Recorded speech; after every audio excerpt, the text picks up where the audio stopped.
우리 현실이 자꾸 힘들어지는 이유는 그 현실을 만드는 원인, 마음이 고장나서예요. 고장난 마음을 고치기 위해선 그동안 꾹꾹 억눌러왔던 감정을 느끼고 해소해야 하는데요. 이 과정을 무의식 정화라고 부릅니다. 오늘은 무의식 정화를 하면서 드는 궁금증, 질문에 대해 답해보는 시간을 가져보려고 해요.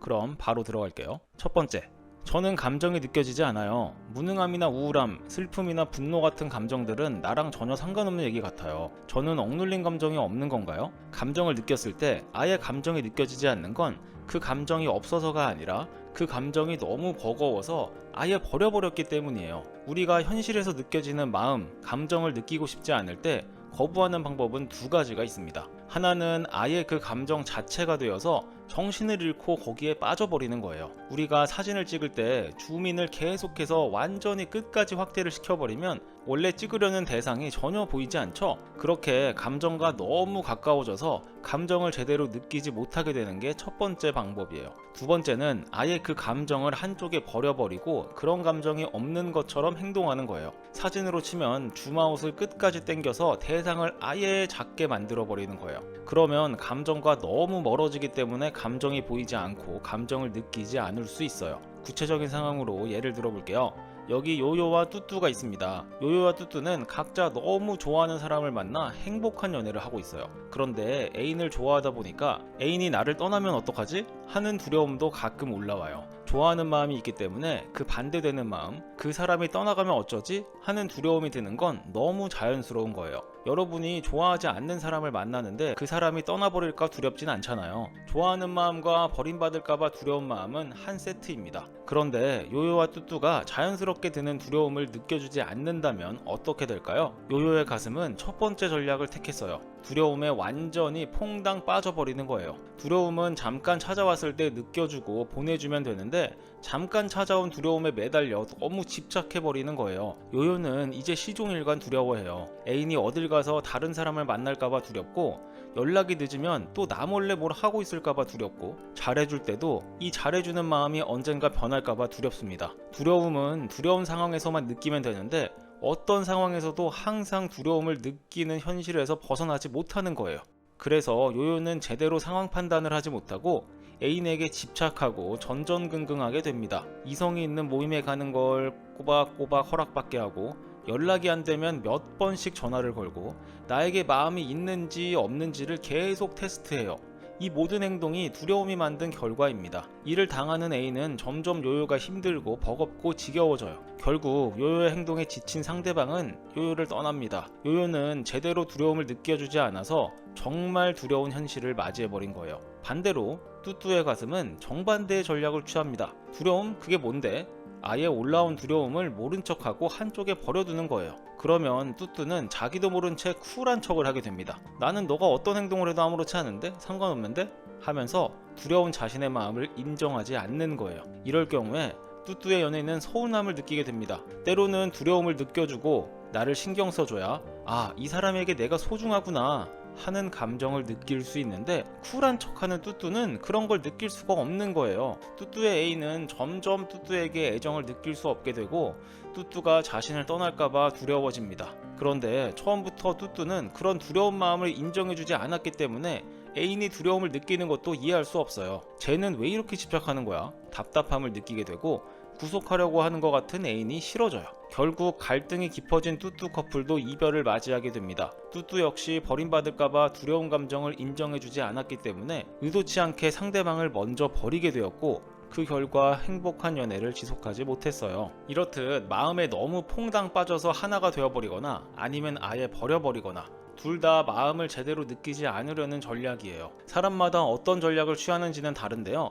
나를 생각하며 혹은 내 주변 사람들을 생각하며 저 사람은 어떤 전략을 쓰고 있을까 생각해보면 마음 공부에 도움이 됩니다. 두 번째, 마음을 느끼고 인정하면 그게 나 자체가 돼버릴까봐 두려워요. 무능함을 인정하면 무능한 사람이 돼버릴까봐, 못생김을 인정하면 못난 사람이 돼버릴까봐 무서워요. 영원히 그런 상태로 굳어져 버리면 어쩌죠? 감정을 느껴버리면 그 감정에서 헤어나지 못할 것 같은 두려움이 들 수 있어요. 예를 들면 한 번 우울함을 느꼈을 뿐인데 왜인지 점점 더 우울해져서 몇 날 며칠이 우울했던 경험 있으시죠? 이런 경험이 있으면 부정적인 감정을 느끼는 건 좋은 생각이 아니야. 얼른 떨쳐버리는 게 낫지. 하고 생각하게 돼요. 하지만 이는 감정에 대한 오해입니다. 감정을 느끼는 것과 감정에 완전히 빠져버리는 건 다르거든요. 감정을 느낀다는 건 나라는 존재가 있고 그 존재가 감정을 경험하는 거예요. 나라는 존재는 감정보다 더 큽니다.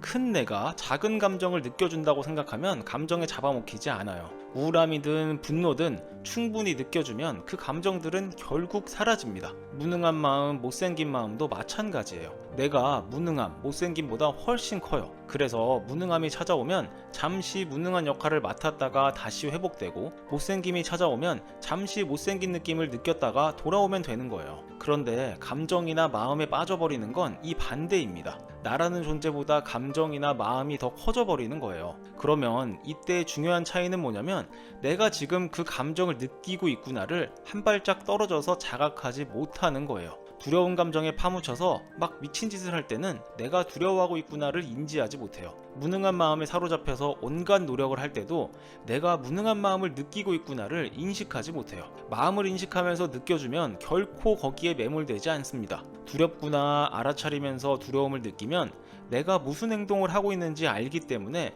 절대 지나치게 행동하지 않아요. 결국 내가 이 감정을 느끼고 있구나, 이런 마음을 느끼고 있구나를 알아차리면서 감정과 마음을 느껴주면 거기에 사로잡히지 않고 제대로 감정을 해소할 수 있어요. 이런 훈련이 너무 익숙하지 않다, 어렵다 하시는 분들은 감정을 느낄 때 방바닥에 누워보세요. 그리고 내가 해소하고자 하는 감정을 떠올리면서 그 감정이 내 몸을 찾아왔다가 머리 위로 빠져나가는 걸 상상해 보세요. 내가 그 감정보다 크다는 것, 감정은 잠시 찾아왔다가 사라진다는 걸 머리로 상상하면서 느껴주는 거예요. 이런 방식으로 감정을 다루다 보면 감정 다루기에 서툰 분들도 감정에 잡아먹히지 않고 잘 느껴줄 수 있어요. 세 번째, 무의식 정화를 시작하니 감정이 너무 많이 올라와요. 무의식의 크기는 엄청나다는데 이걸 언제 다 정화하죠? 무의식 정화를 본격적으로 시작하면 내가 생각했던 것보다 억눌린 감정이 엄청 많구나, 그리고 그 감정의 힘이 엄청 세구나 하는 것을 알게 돼요. 그리고 올라온 감정이나 마음으로 평정심을 잃게 되면,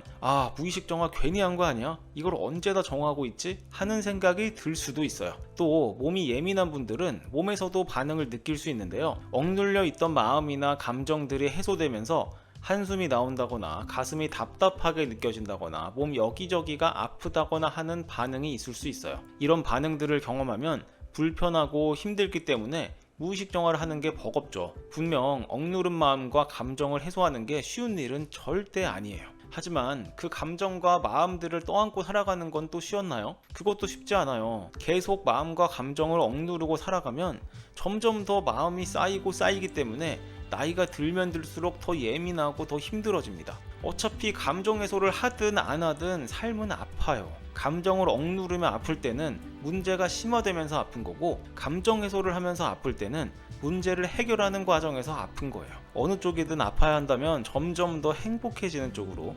근본적인 문제를 해결하는 쪽으로 견뎌야 하지 않을까요? 무의식 정화를 자격증 공부하듯이 혹은 토익 점수 따듯이 완전히 정화가 되는 어떤 순간을 목표로 삼고 달리다 보면 쉽게 지치게 돼요. 어느 정도 돈을 벌고 나면 더 큰 돈을 벌고 싶어지는 것처럼 무의식 정화도 그렇거든요. 완벽은 없어요. 어떤 깨달음의 순간에 도달하겠다고 마음먹기보다는 무의식 정화를 삶의 방식으로 받아들여 보세요. 그럴 때 마음 공부가 또 하나의 스트레스가 되지 않을 거예요. 오늘도 영상 봐주셔서 감사드리고, 요트 스튜디오는 여러분의 진짜 성장을 응원합니다. 다음에 또 만나요.